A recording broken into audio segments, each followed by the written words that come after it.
ng Panginoon,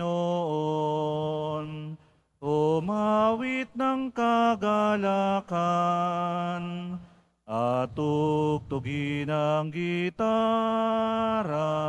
at ang kaaya-ayang lira. Ipaninyo ang trumpeta. Sa ngalan ng Ama at ng Anak at ng Espiritu Santo, Amen. sumainyo ang Panginoon. At sumaiyo rin. Mga kapatid kay Kristo at mga kadiboto, muli tayo po ay tinipon ng ating Nuestro Padre, Jesus Nazareno, bilang kaanib ng angka ng Diyos. Tinipon niya tayong lahat sapagkat mahal niya tayo. Kaya dumulog po tayo sa ating maawaing Panginoon na nagpapatawad ng lubos. Inaamin ko sa makapangyarihang Diyos At sa inyo mga kapatid, naluba ako nagkasala sa isip, sa salita at sa gawa at sa aking pagkukulang. Kaya isinasamo ko sa mahal na Birheng Maria, sa lahat ng mga anghel at mga banal, at sa inyo mga kapatid, na ako'y panalangin sa Panginoong ating Diyos. Kaawaan tayo ng makapangyarihang Diyos, patawarin tayo sa ating mga kasalanan at patnubayan tayo sa buhay na walang hanggan. Amen. Panginoon, kaawaan mo kami. Panginoon, kaawaan mo kami. Kristo, kaawaan mo kami. Kristo, kaawaan mo kami. Panginoon, kaawaan mo kami. Panginoon, kaawaan mo kami. Manalangin tayo. Ama naming makapangyarihan, kalugdan mo po at pagbigyan na magkamit ng kaloob mong karagdagan upang sa maalab naming pananalig, pag-asa at pag-ibig, kami mamalaging tumalima sa iyong kautusan sa pamamagitan ni Jesucristo, kasama ng Espiritu Santo, magpa sa walang hanggan. Amen. Magsiupo muna tayo. Ang unang pagbasa. Pagbasa mula sa akto ng Eksodo. Mula sa Elim, nagpatuloy sa paglalakbay ang mga Israelita.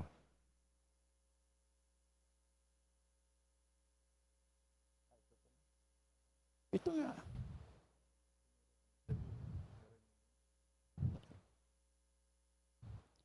Unang pagbasa. Ang simula ng aklat ni Propeta Jeremias. Ang aklat na ito ay sulat ng mga sinabi at ginawa ni Jeremias na anak ni Hilkias at isang saserdote na Anatot sa lupain ng lipi ni Benjamin.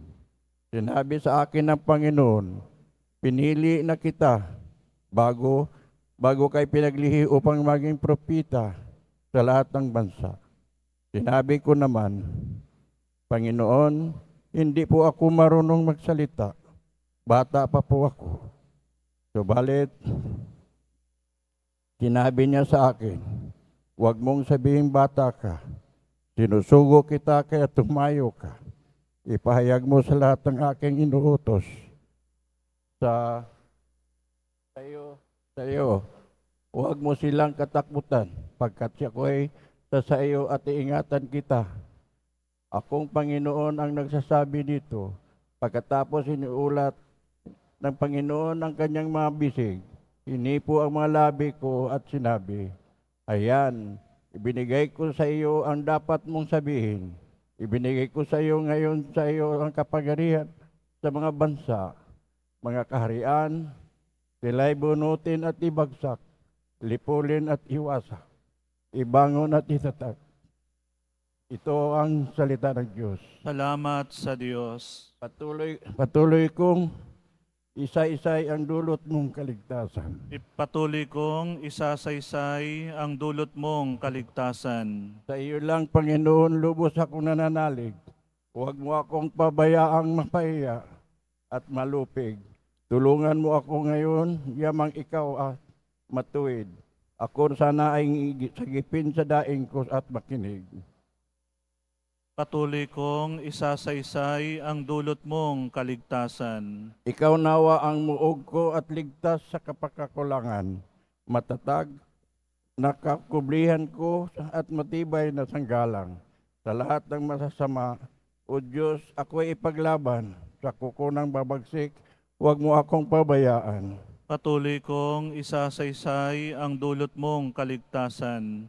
Panginoon, sa iyo ko inilagak ang pag-asa. Maliit pang bata ako, sa iyo'y may tiwala na. Sa simula at mula pa, wala akong inaasahang mag-ingat sa sarili, kundi tanging ikaw lamang. Ikaw naman, ikaw ang Panginoon, papurihin araw-araw.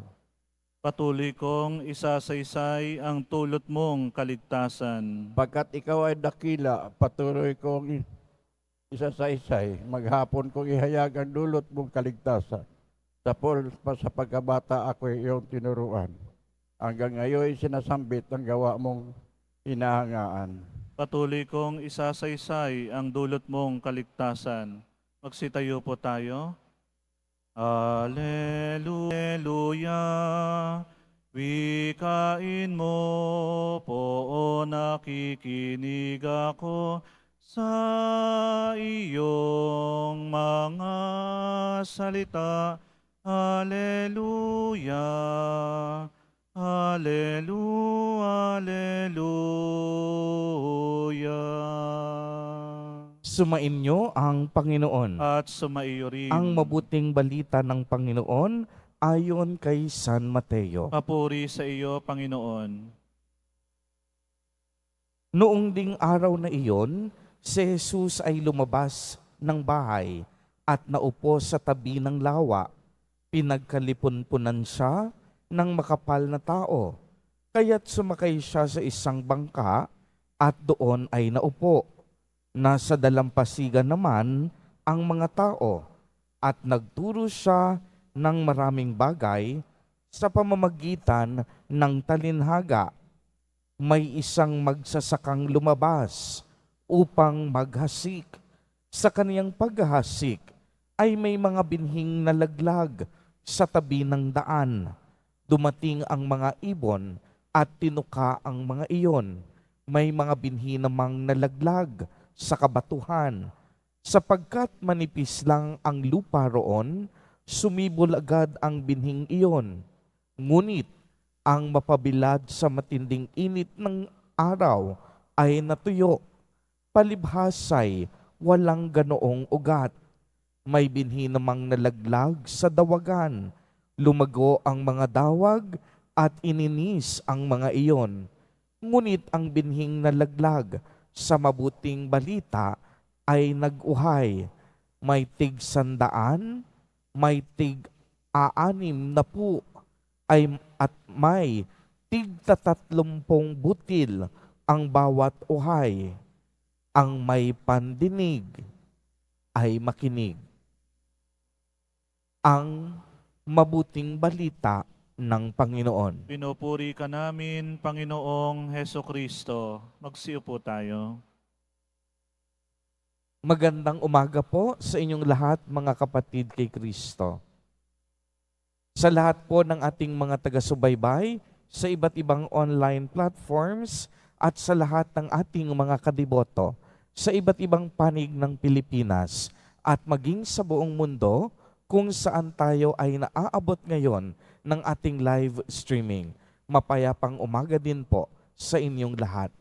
Purihin at dakilain natin ang ating Panginoon, ang mahal na poong Jesus Nazareno. Bagamat sa mga sandaling ito, tayo ay nakakaranas ng matinding pagbuhos ng ulan, patuloy po ang paanyaya natin sa bawat isa ng ibayong pag-iingat. Gayunpaman, ang mga misa dito sa loob ng Quiapo Church ay nagpapatuloy at tunay ngang walang makakapigil sa ating pananampalataya, walang makakapigil sa ating debosyon, walang makakapigil sa ating pakikipag-ugnayan, sa ating pagdarasal at sa ating pagsisimba. Ang atin pong ebanghelyo sa araw na ito ay tungkol sa talinhaga ng mga hasik. Sinabi dito ng ang mga binhing inihasik ay sumasagisag sa salita ng Diyos. Ang mga hasik mismo ay ang ating Panginoong Diyos at ang iba't ibang klase ng lupa ay kumakatawan sa iba't ibang klase ng puso na tumatanggap sa salita ng Diyos. Dahil nga po iba't iba ang klase ng puso, magkakaibang pagpapahalaga at magkakaibang pagtugon din ang ating ipinapamalas sa ating pagtanggap sa salita ng ating Panginoon. Kung inyong mapapansin, bawat klase po ng lupa nakinig. Subalit kinalaunan, iba't iba ang nangyari. Ibig sabihin nito, habang pinakikinggan at tinatanggap natin ang bawat mensahe at salita ng Diyos, nagkakaroon ito ng iba't iba at malalim na epekto sa ating buhay. Depende na rin sa kakayahan ng puso kung paano ito tanggapin. Una po, narinig natin sa ating ebanghelyo na may mga binhing na laglag sa tabi ng daan. Ito po ay nangangahulugan ng mga taong nakinig ng salita ng Diyos. Dumating ang diablo at panunukso. Agad nagpatalo at nagpadaig. Anong nangyari? Inalis sa kanila, sa kanilang mga puso, ang salita ng Diyos upang hindi sila manalig at maligtas. Ikalawa po, may mga binhing nalaglag sa kabatuhan. Ibig sabihin, nakinig sila ng salita ng Diyos at tumanggap nito ng may galak. Ngunit, hindi naman tumimo at lumago sa kanilang mga puso. Ibig sabihin din ito, nung natanggap nila ang mensahe ng Diyos, naniwala sandali. Subalit sa panahon ng kaunting pagsubok, tumiwalag agad. Nagsimba at nagdasal, ngunit kaunting pagsubok lang, hindi na bumalik sa ating pananampalataya. Agad-agad pinanghinaan ng loob. Ikatlo, may mga binhing nahasik sa dawagan. Nakinig din sila ng salita ng Diyos, ngunit nang malao na ay nadaig ng mga alalahanin sa buhay at ng pagkahilig sa kayamanan at kalayawan. Kaya't ano ang nangyari? Hindi nahinog ang kanilang mga bunga.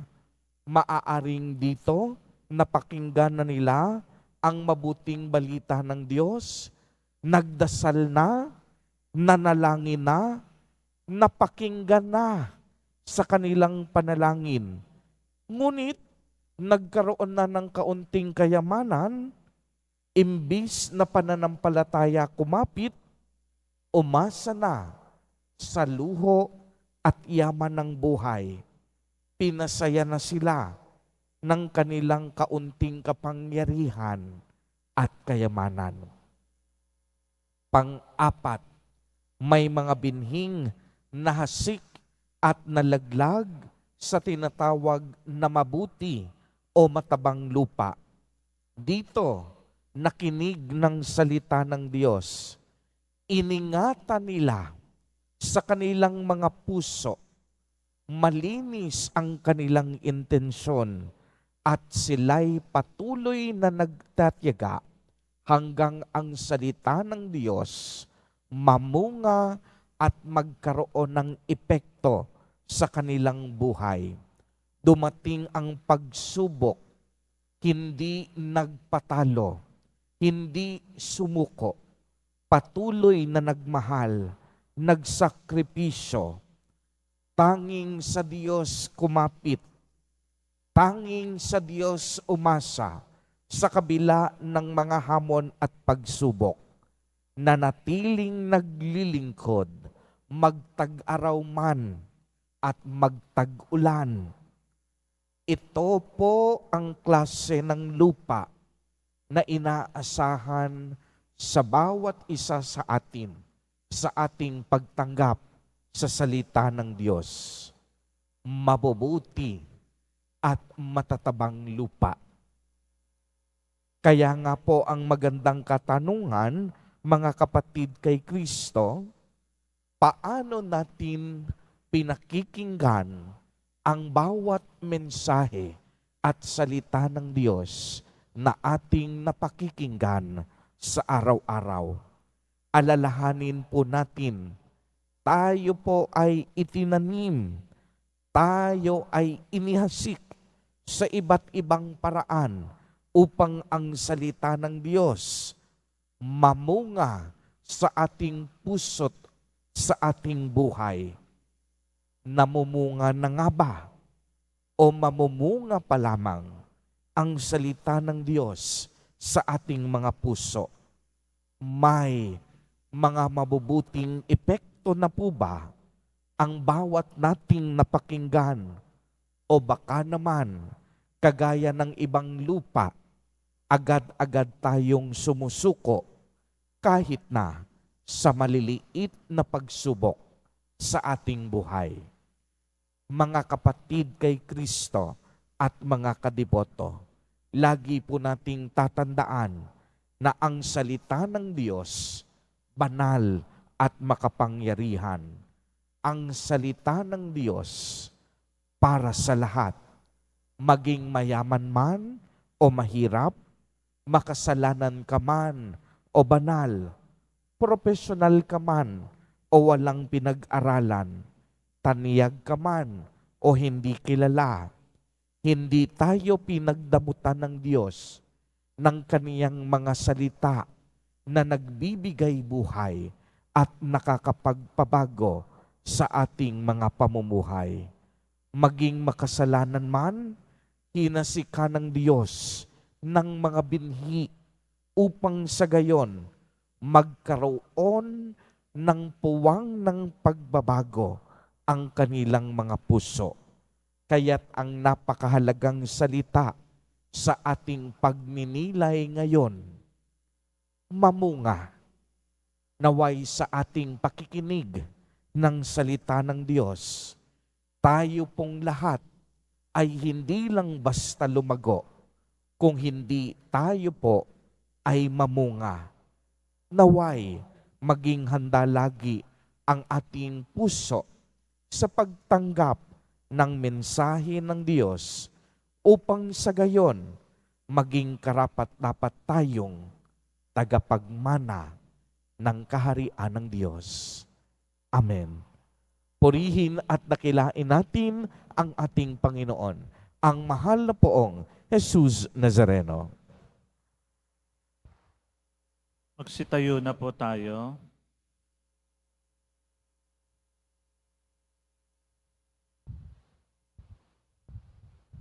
Minamahal kong mga kapatid, sabihin natin sa Diyos ang ating pagnanais sa isang mayamang ani sa mundong ito habang ating nasasalamin ang hindi matabang lupa sa ating buhay. Sa bawat panalangin ang ating itutugon, Panginoon, gawin mong mabunga ang aming buhay. Panginoon, gawin mong mabunga ang aming buhay. Ang simbahan naway magbunga ng mayamang ani sa pamamagitan ng katapatan at dedikasyon ng kanyang mga lingkod. Manalangin tayo. Panginoon, gawin mong mabunga ang aming buhay. Ang ani ng katarungan naway magbuhat sa hindi makasariling paggawa ng mga pinuno, mambabatas at hukom ng gobyerno. Manalangin tayo. Panginoon, gawin mong mabunga ang aming buhay. Ang mga magsasaka na nagpapagal sa bukid, naway umani ng bunga ng kanilang paggawa at makatulong sa ikaunlad ng sambayanan. Manalangin tayo. Panginoon, gawin mong mabunga ang aming buhay. ang mga may sakit na nahirapan sa mga kasawian sa buhay, naway masiyahan sa ani ng pagpapalakas na loob mula sa kanilang mga kaibigan at komunidad. Manalangin tayo. Panginoon, gawing mong mabunga ang aming buhay. Ang mga tapat na yumao, naway makarating sa kanilang walang hanggang tahanan. Manalangin tayo. Panginoon, gawing mong mabunga ang aming buhay. Isama po natin sa ating mga panalangin sa mga sandaling ito ang mga kapatid at kadiboto natin na nagdiriwang ng kanilang kaarawan sa araw na ito. Ang mga mag-asawang nagdiriwang ng anibersaryo ng kanilang mga kasal. Ang mga kapatid at kamag-anak nating may mga sakit at may malubhang karamdaman. Gayon din ang mga pamilyang nagugutom at walang makain. Naway ingatan, patnubayan at basbasan silang lagi ni Jesus Nazareno. Manalangin tayo. Panginoon, gawin mong mabunga ang aming buhay. Mapagmahal na Ama, tulungan mo kaming makapagdulot ng mayamang ani sa anumang iyong itinanim sa aming mga puso. Hinihiling namin ito sa pamamagitan ni Kristo na aming Panginoon. Amen. Magsiyo po ang lahat.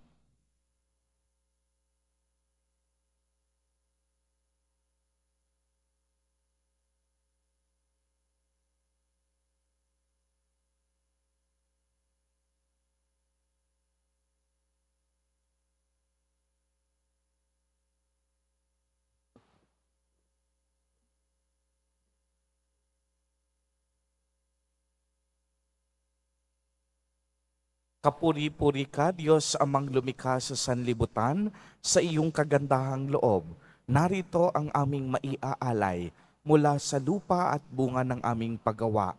Ang tinapay na ito para maging pagkaing nagbibigay buhay. Papuri-puri ang poong may kapal ngayon at kailanman.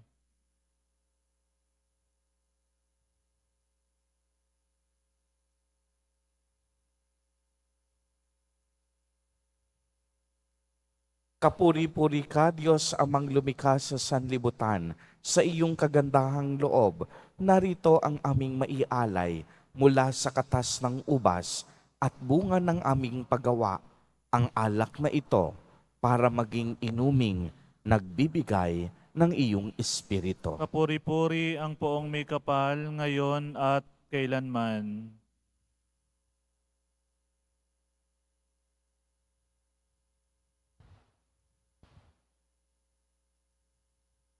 Sitayo po tayo. Manalangin kayo mga kapatid upang ang paghahain natin ay kalugdan ng Diyos amang makapangyarihan. Tanggapin nawa ng Panginoon tong paghahain sa iyong mga kamay, sa kapurihan niya at karangalan sa ating kapakinabangan at sa buong sambayanan niyang banal. Ama naming lumikha, lahat ng iyong mga paghahaing ipinag-utos noong araw ay iyong pinagtibay sa isang haing hantungan ng tanan. Tanggapin ang ginaganap ngayon ng inyong mga lingkod at basbasan mo ito ng kabanalang gaya ng iyong kaloob sa mga alay ni Abel na lubha mong ikinalugod upang ang mga handog ng bawat isang nagbigay para sambahin ang banal mong ngalan ay magkamit ng karagdagan mong kasiyahan sa pamamagitan ni Jesucristo kasama ng Espiritu Santo magpa sa walang hanggan. Amen. Sumainyo ang Panginoon. At sumaiyo rin. Itaas sa Diyos ang inyong puso at diwa. Tinaas na namin sa Panginoon. Pasalamatan natin ang Panginoong ating Diyos. Marapat na siya ay pasalamatan. Ama naming makapangyarihan, tunay ngang marapat na ikaw ay aming pasalamatan.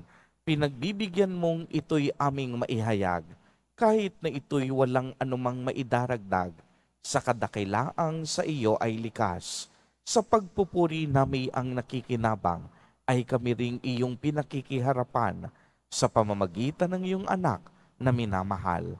Kaya kaisa ng mga anghel na nagsisiawit ng papuri sa iyo, nang walang humpay sa kalangitan, kami nagbubuni sa iyong kadakilaan. Santo, Santo, Santo, Panginoong Diyos ng mga hukbo, Napupuno ang langit at lupa ng kadakilaan mo, o sana sa kaitaasan. Pinagpala ang naparirito sa ngalan ng Panginoon, o sana sa kaitaasan. Magsiluhod po tayo. Ama naming banal, ikaw ang bukal ng tanang kabanalan. Kaya't sa pamamagitan ng iyong Espiritu, ay gawin mo pong banal ang mga kaloob na ito upang para sa amin ay maging katawan at dugo ng aming Panginoong Kristo. Bago niya pinagtiis ang kusang loob na maging handog, hinawakan niya ang tinapay, pinasalamatan kaniya, pinagati-hati niya iyon, iniabot sa kaniyang mga alagad at sinabi, "Tanggapin ninyong lahat ito at kanin. Ito ang aking katawan na ihahandog para sa inyo."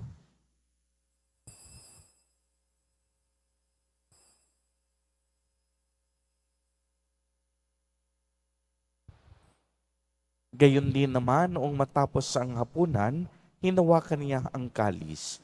Muli kanyang pinasalamatan. Iniabot niya ang kalis sa kaniyang mga alagad at sinabi, "Tanggapin ninyong lahat ito at inumin. Ito ang kalis ng aking dugo, ng bago at walang hanggang tipan. Ang aking dugo na ibubuhos para sa inyo at para sa lahat sa ikapagpapatawad ng mga kasalanan. Gawin ninyo ito sa pag-alaala sa akin."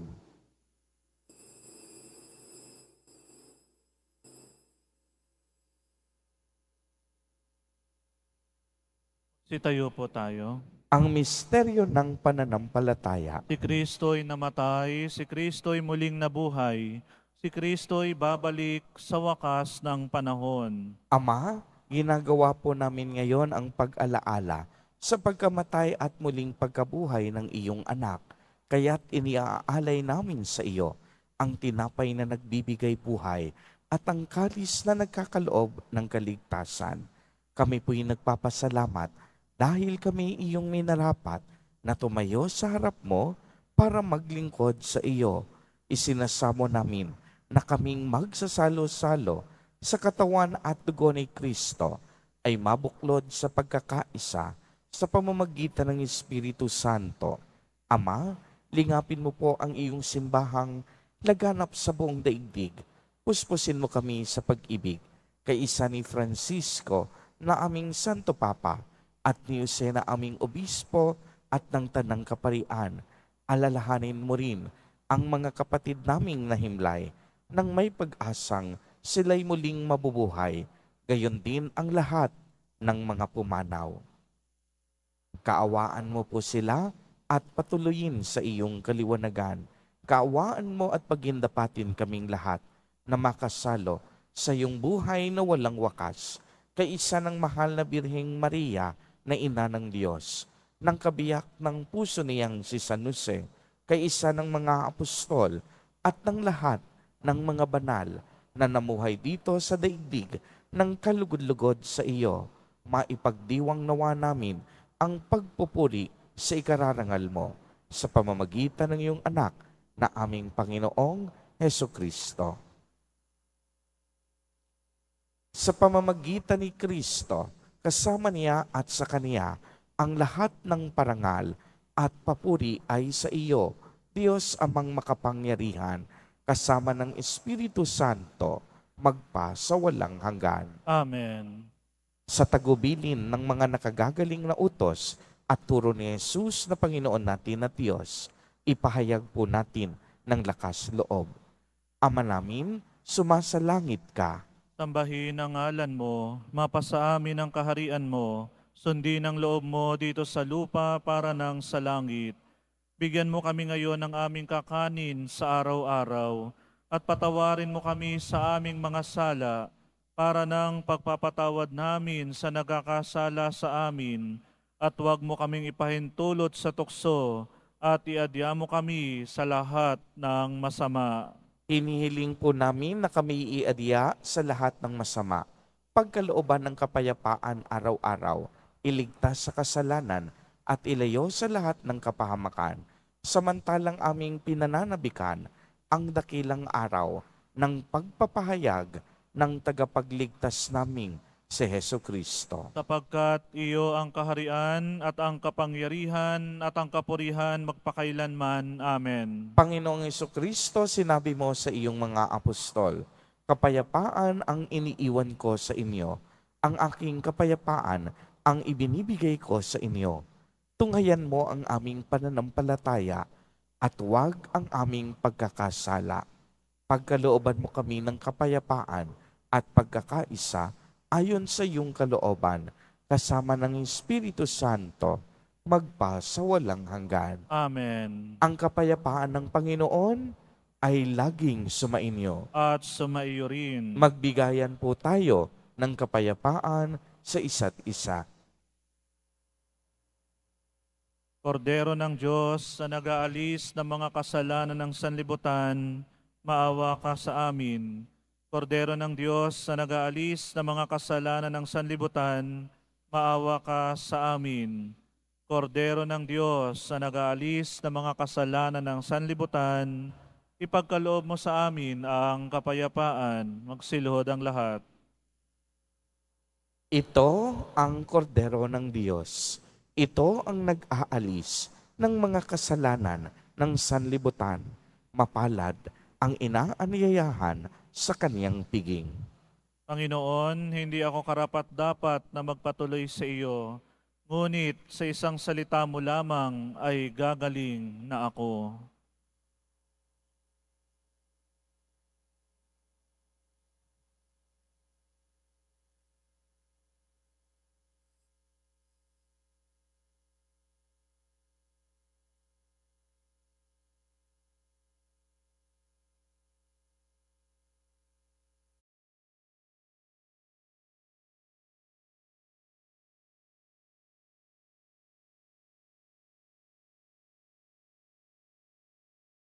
Pakinabang mo sa iyong sariling buhay at gawin mong kami pasulong na makahakbang mula sa dati naming pagkamakasalanan patungo sa pagbabagong nagdudulot ng iyong kabutihan sa pamamagitan ni Heso Kristo kasama ng Espiritu Santo magpa sa walang hanggan. Amen. Sumainyo ang Panginoon. At sumaiyo rin. Pagbabasbas, mahal na poong Jesus Nazareno, inihayag mo sa pamamagitan ng krus ang walang maliw na pag-ibig ng Diyos sa sangkatauhan. Pakinggan mo ang kahilingan ng iyong angkan na nagsusumamo sa iyo. Makamtanawa nila ang iyong katugunan at tanggapin ang kasagutan na may utang na loob na tinatanaw. Basbasan din po ninyo ang mga daladala nilang mga imahen at dasalan. Sa pamamagitan ng bendisyon na ito, naway maalala nila ang mga pangako nila noon sa binyag na ikaw ang kanilang iibigin at paglilingkuran bilang Panginoon magpa sa walang hanggan. Amen. At pagpalain po kayong lahat at ng inyong buong pamilya ng makapangyarihang Diyos, Ama, Anak, at Espiritu Santo. Amen. Humayo kayong taglay ang kapayapaan ng poong Jesus Nazareno. Salamat sa Diyos.